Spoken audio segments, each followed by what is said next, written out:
Big day. Thursday. And do you ever have one of those dreams where you have insomnia and then you wake up and you just feel like, wait, what? Okay, that's where I'm at right now. All right. And there could be some insomnia for people in Europe who are trying to keep up with all this tonight. Since the games start too late for you people. I don't know why you watch my videos. All right. I'm just kidding. Keep watching my videos. You guys are great. Um, First up, Edmonton's in playing Boston. So the Oilers haven't played since the game in Sweden. I can't see them being sharp. That's the problem. And now they're starting on the road. Is it better to start on the road or is it better to start at home? Lucic had a goal and an assist in that game in Sweden. So did Draisaitl. And McDavid had 2 assists. So finally, these guys can start scoring and getting in on this fun little mess that's going on over here, where there's goals being scored. Talbot's save percentage in that game was .846. Their power play went 1 for 4, and their penalty kill was 2 for 4. So they got to get that straightened out. You can't carry a 50% penalty kill. The good news for the Oilers is that last year their power play was really good on the road, so they're in against a Boston team who are 2-1. Their leading scorer is Marchand with 7 assists, followed by Marchand by 7 assists. Damn it, Andy Brickley. Patrice Bergeron, 4 goals and 2 assists. David Pastrnak, 3 goals, 2 assists, and then Charlie McAvoy with 4 assists. He's had a very solid season, and I thought he had a goal in there too, but I guess it wasn't his. Halak leads the way in save percentage with a .960. I remember finding Rask. I know Rask doesn't have a great save percentage though. I would imagine he's starting tonight. 40% power play for Boston and a 63.6% penalty kill. That's not good enough. 2-1 record is nice. It's nice to see, but your penalty kill has to be above 63% if you're going to do anything this year. And the Bruins are expected to be one of the better teams by most. I have them more middling than others, and I don't know. I've seen things early on this season that's made me say, yeah, maybe I'm right, and I've seen things that say, well, maybe they'll be better. But it's going to be a good test with the Oilers. I do think the Oilers will be better this year than they were last year, and I'm sticking to that, and until they completely blow it, I'm going to stick to that. Next up, speaking of teams that haven't played in a week, the Canucks are in playing against Tampa, who's playing their second game while Vancouver's playing their fourth. The Vancouver Canucks 1-2, of course, in their first 3, and going into Tampa and a well-rested Tampa Bay Lightning. Maybe the Lightning won't be sharp. Maybe it'll be like what I said about the Oilers. Maybe the Canucks can go in and jump on Tampa early. It's not likely, though, because it's Tampa, right? For Vancouver, their leading scorer, of course, is Elias Pettersson with 3 goals and 3 assists, followed by Edler with 4 assists. Berchi and Horvat both have 2 goals and 1 assist. Of course, Goldobin also has a goal and 2 assists. Almost makes the list. Markstrom's played every game so far. His save percentage is .883. And you know, it's funny. I look at this, and I look at some of the lower save percentages, and fans say all the same things they say every year. Every time a goaltender has a poor save percentage, it's not him, it's the defense. It's not really him. It's the defense in front of him. You can't judge him based on his record or his save percentage or his goals against. That's just the defense. And there isn't a goalie I've seen yet where I've said, oh, well, his numbers aren't very good. The people haven't said, yeah, well, it's the defense, except Markstrom.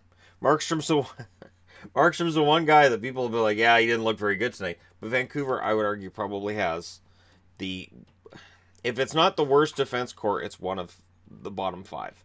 We'll put it that way. That being said, Edler does have 4 assists in the first 3 games. He's played well, and he's played a ton of minutes. But what he's doing is playing himself into being a pretty decent rental if he's willing to go at the deadline. He does have a no-trade clause. And there's always been rumors that he's exercised it in the past, so we'll see. Tampa, of course, had that win in their one game. Cirelli has a goal. McDonough has an assist, and nobody else on the team got a point in that game against Florida. They won that one in a shootout. Vasilevsky has a .977 save percentage from that game. Their power play has 0 goals. Their penalty kill has allowed 0 goals. So that's a 0 and a 100% for them. We haven't seen enough from Tampa yet to know what they are or what they're not. We do know that they're highly thought of, that they're number 1 on a lot of people's lists. And now they get a chance to show why. Because this is where all of the teams that have played one game so far get a chance to play more than that.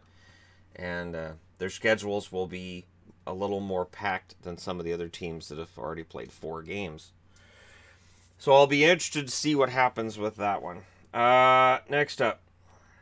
So Columbus is in playing Florida. Florida, of course, is another one of those teams that's only played 1 game this year. Columbus 2-1 in their first 3. Foligno 2 goals and 2 assists. Panarin 2 goals and 1 assist. Anderson has two goals. And Dubois has a goal and an assist. Bobrovsky has a 919 save percentage. Korpisalo a 900. 13.3% power play. 75% penalty kill. Again, special teams look like they could sink this team. And we're early. But that 13% power play, you're like, that's about right. I can't see anybody but Bobrovsky starting tonight because they don't play tomorrow. Nobody plays tomorrow. There's no games on tomorrow. Florida's got 1 overtime loss on the season, and of course that was a shootout loss to Tampa. McDonald got the only goal in that one. Good for McDonald. Trocheck and Huberdeau assisted on that goal. Reimer has a 938 save percentage. Luongo has a 1,000 save percentage, but we know Luongo isn't playing. 0% power play, 100% penalty kill. Completely understandable since Tampa had the same thing in that game against them. So Florida showed that they're for real in that game, but now they've got to make sure they don't have rust. Well, they've got a Columbus team coming in that looks like they could be dangerous. And we're not sure where anybody is yet, of course, but we're early enough in the year that they could be pretty much anything. You could see any of these teams end up going on an 8-game losing streak from here, and suddenly it's like, oh, look, they're screwed. I don't think Columbus is going to go on that, but there's going to be somebody on this board that right now we're talking about the good start, that 8 games from now, we're not. But for now, Florida-Columbus looks like it's a good matchup between one team that's on its way up in Florida and one that's fighting a lot of uncertainty with Panarin, Bobrovsky especially, and fighting that gravity dragging them down. Next up, San Jose. So the Sharks are 2-2, and there's a Jekyll and Hyde thing going on already. But the good news for them is they might have got the Mr. Hyde stuff out of the way already in those first 3 games. That game against Philly, they looked crazy good. LeBank's their leading scorer with a goal and 4 assists, followed by Evander Kane with 4 goals. And Carlson and Vlasic have 3 assists each. So they haven't needed Burns yet. Carlson doesn't have a goal yet, and they're 500. So that's your bright side if you're a San Jose Sharks fan. Dell with a 939 save percentage in that win against Philly. I would imagine it'll be Jones tonight. Jones, of course, has the challenged 859 save percentage. Their power play 13.3%. That's what happens when you have a good game this early in the year. They went from 0 to 13. Their penalty kill 72.2%. You got to get that ahead of the game. And they're in against the Rangers, and the Rangers, of course, right now on my power rankings are 31. They're 0-3. Fast 1 goal and 2 assists. Buchnevich 2 goals. Kreider 2 goals, and Brett Howden a goal and an assist for the Rangers. Lundqvist has a 933 save percentage. Georgiev has an 821 in the game he showed up in. Their power play is clicking at a 12.5% pace, and their penalty kill 66.7. So, both teams have poor penalty killing ratings, and both teams have poor power plays. As I say in these games, something's got to give. One's going to score on the power play, or both of them are going to get good penalty kills out of it. One or the other.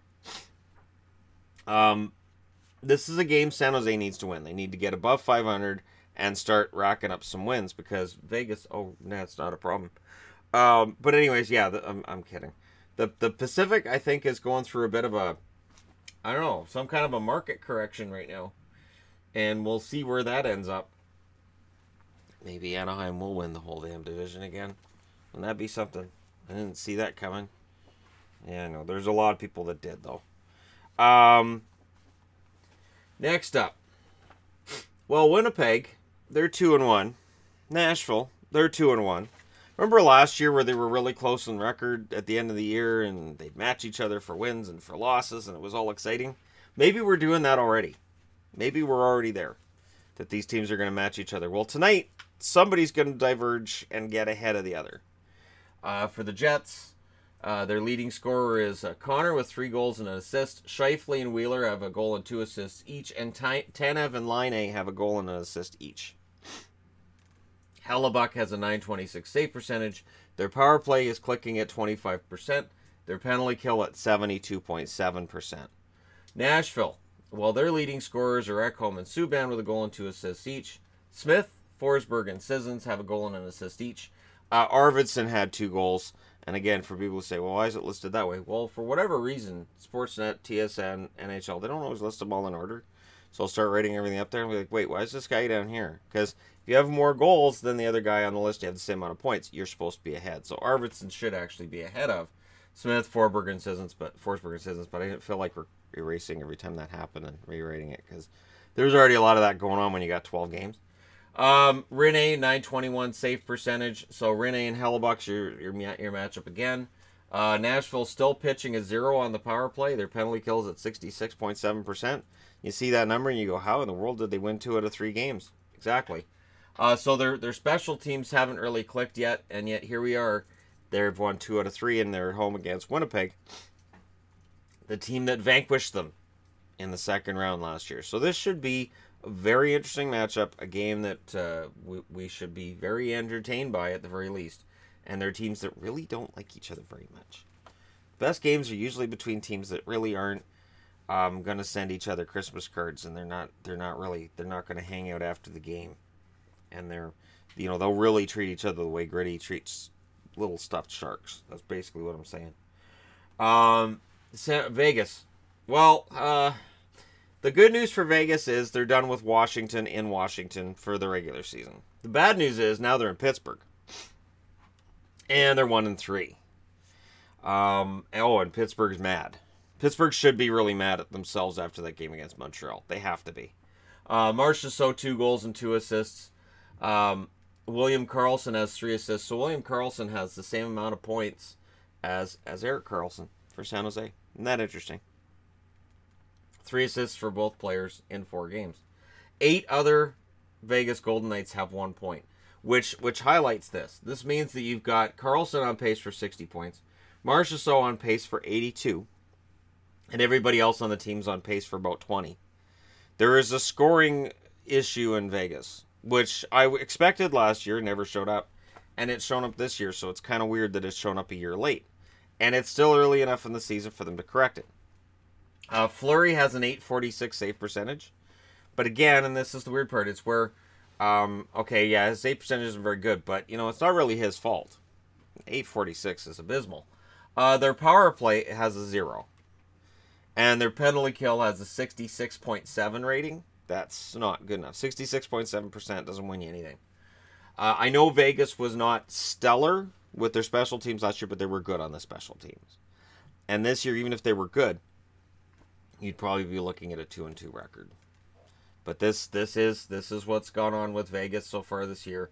And it's one of those growing experiences. It's one of those things that if they come through this and they end up still winning and getting in the playoffs or winning their division somehow, we'll look back on this point in time and say, really it was weathering that storm early in the season that helped them come back together and find their game. Now, on the Pittsburgh side of things, Pittsburgh's looking to find their game too. They're 1-1. Letang, 2 goals and 2 assists for him. Malkin, a goal and 2 assists. Gensel has 2 goals. Crosby, 2 assists. And that's tied with 4 other players who also have 2 assists. So there's a lot of scoring going on with Pittsburgh. The problem's goals against. Murray had a save percentage of .831. He's now got a concussion. So now they're going to have to turn to one of the other kids.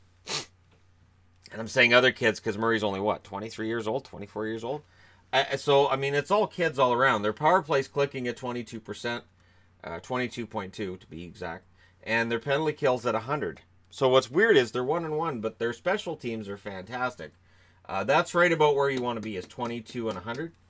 But, they lost the game against Montreal fair and square, 5-1. And now they're looking to rebound, and look who's in town. It's a Vegas team that played last night. So this really, honestly, I could see this being a blowout for Pittsburgh. And people say, this is it. And that blowout against Vegas ended up being the moment that they go, you know what? That's where we realized we had to play better and we had to get better. And then in their next game, they play really well and they get a shutout. And everybody's talking about that game against Pittsburgh was the turning point. This feels like a moment like that. But there's people who are also going to say this is the year Pittsburgh's finally dropping. Don't take this away from us. Next up, Colorado.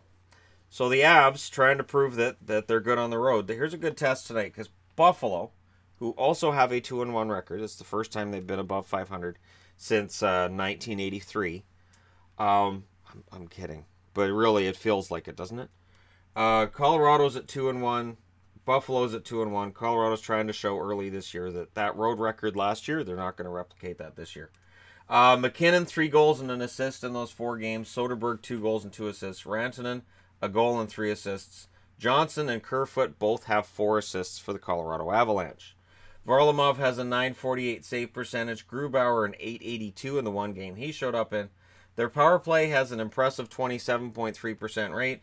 Their penalty kill 91.7. So, and these numbers are early, but it's fun to track them from game to game and see how some teams are doing really well in the special teams and some teams already aren't. On the Buffalo side of things, they look really good on their special teams. And your best penalty killer is your goaltender, honestly. Eichel has 3 goals and 1 assist. Sherry, 2 goals and 1 assist. Okposo, Ristolainen, and Reinhart all tied with 2 assists. Hutton has a .943 save percentage. I imagine he's going to play again tonight because it's not a back-to-back. 37.5% power play, 83.3% penalty kill. So here's I think it's going to be the big test for Buffalo. We're going to be talking about big tests along the way if they continue with this strong start. And the big test for Hutton is going to be not just can he play well for 3 or 4 games, but can he continue that for a full season? Can he play the starter's role? And I think the answer so far has been he looks really good. That's about as far as I can go with it. It's far too early to say on October 11th, well, he's proven us wrong, he's a starter. We can't say that because there have been plenty of goaltenders in the past that have had a good start to the season. And then when you look at the end of the year, they got overplayed or they weren't quite up to task over a full season. So it's still a little bit early to be saying that. But yeah, we'll see what ends up happening tonight with Buffalo and Colorado, because this is a matchup between 2 teams that were the worst in the league 2 years ago. Colorado's now moved themselves up to where it looks like they're a playoff team this year and last year. They should be in this year. Most of us are picking them. And Buffalo is a team trying to prove that they're coming out of that rebuild, and they don't need to lose for Hughes. They don't need any of that. They've already got Eichel. They don't need Hughes. They've got a lot of other good players, and this is where they start to prove it. So we'll see what happens tonight, right? Washington. So the Capitals, coming off of that win over Vegas, now they go to Jersey. So is New Jersey going to be well rested, or is New Jersey going to be rusty? That's the question, right? How long is too long? Since Sweden, they'll be very glad not to be playing the Oilers, even though they beat the Oilers, because now it's somebody else and they're back to the regular season. Washington, of course, is 2-0-1.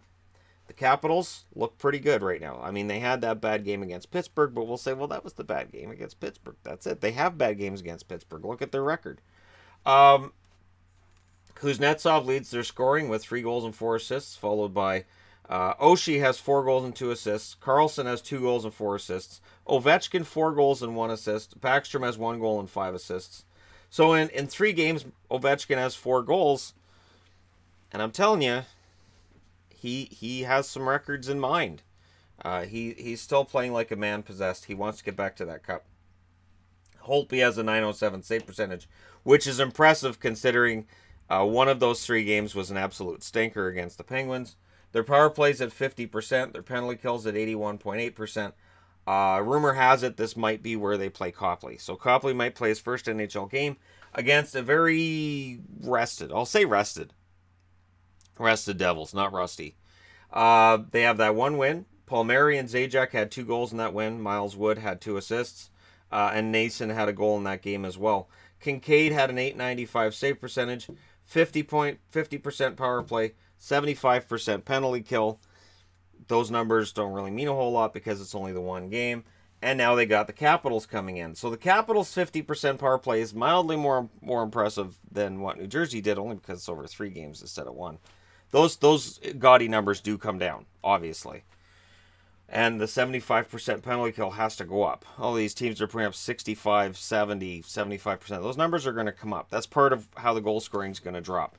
There's less penalties as you get into the season, and penalty kills get better when there are penalties. But, yeah, I would expect a good game between these two, as usual.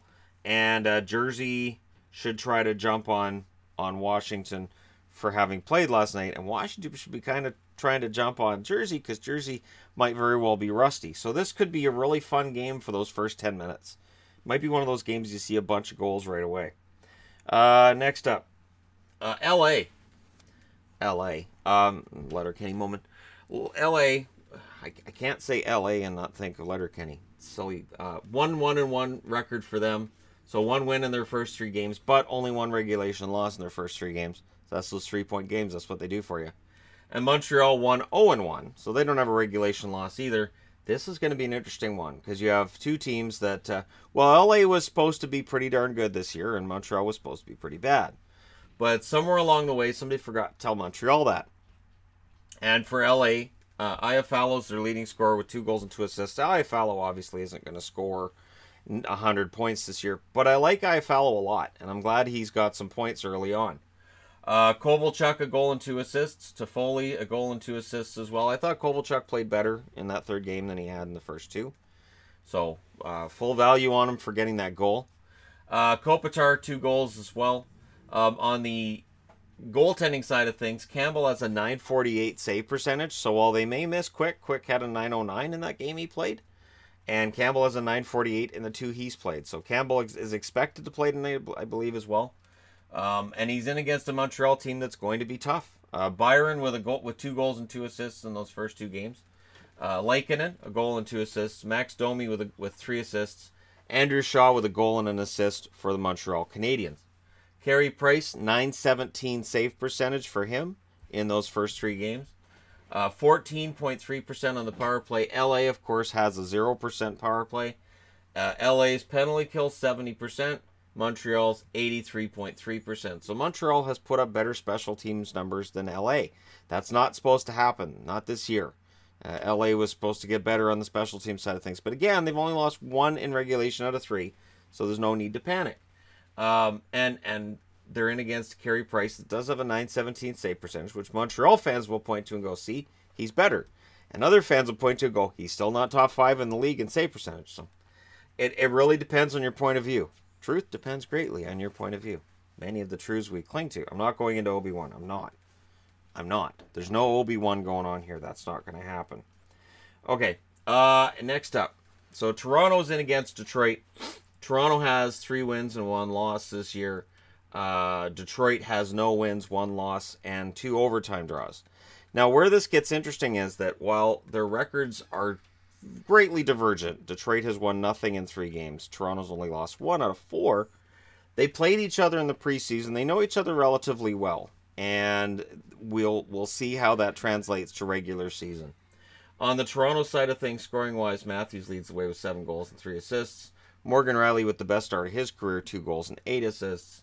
Marner, 2 goals and 6 assists. Tavares, 6 goals. He doesn't have an assist yet, but nobody's going to care when you've scored 6 goals in 4 games. And there's a lot of people sending out copies of, or their own version of, images showing that Tavares and Matthews have scored more goals collectively on their own than some teams have as a team so far, which is a little bit deceptive. It's still kind of early. We don't expect that to continue. Freddie Anderson, an .892 save percentage for him. I didn't put Sparks up, but Sparks was at an .806. I don't see Sparks playing against Detroit. Their power play is at 50% because when you have those kinds of gaudy numbers, everything is clicking. Their penalty kills at 80% because Toronto's playing very well right now. And I can't take anything away from them. They went in and beat the hell out of Dallas, and now they're going in against Detroit. But Detroit's kind of, I almost want to throw an Akbar sticker up there because, yeah, it's kind of a trap, isn't it? And Detroit at 0-1-2, I think that's deceptive. I think they've been good, thus the 2 overtime losses / shootout losses on the record. Cholowski leads the way with a goal and 2 assists.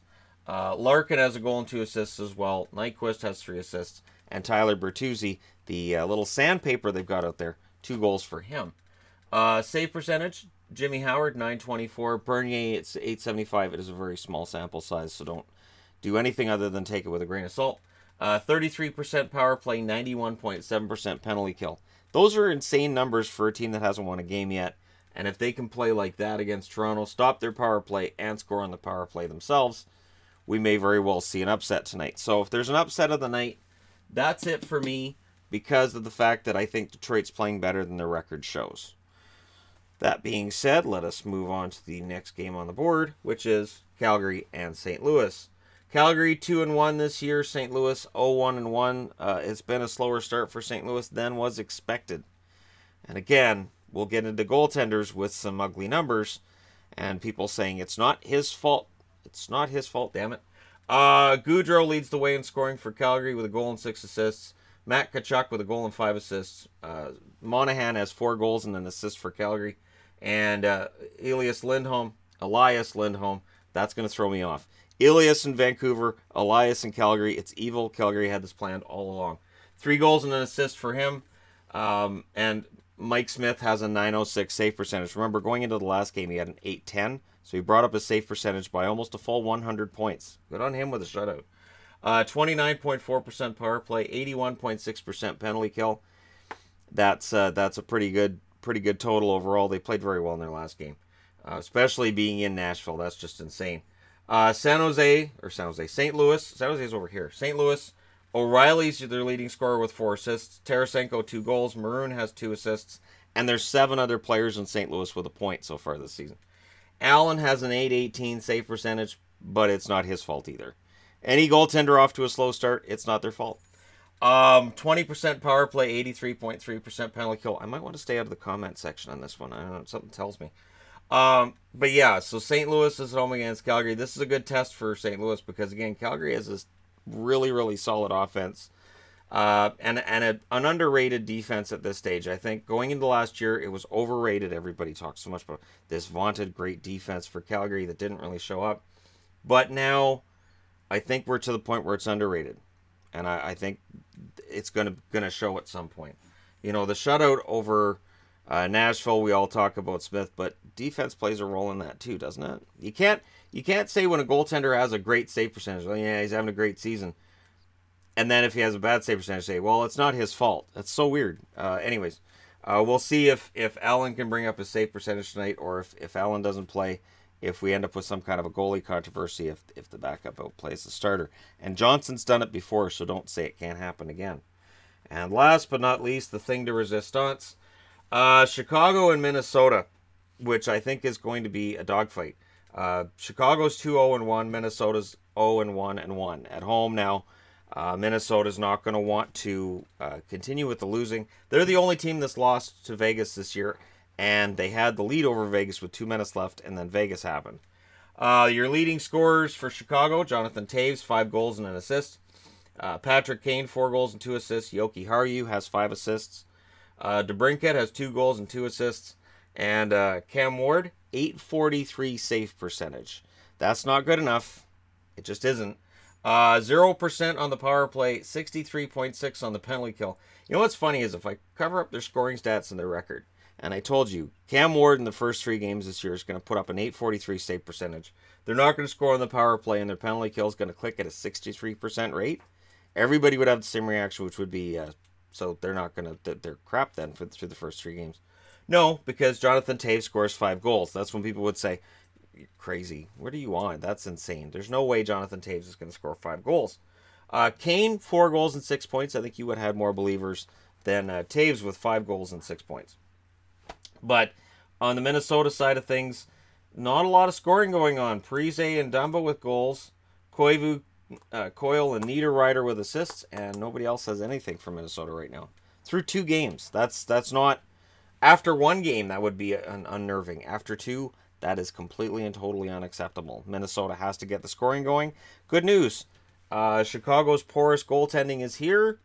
And that usually means that either the team that's struggling offensively struggles again, the goaltender's numbers on the other team go up, or they continue to struggle in goal, and maybe Minnesota puts some goals up.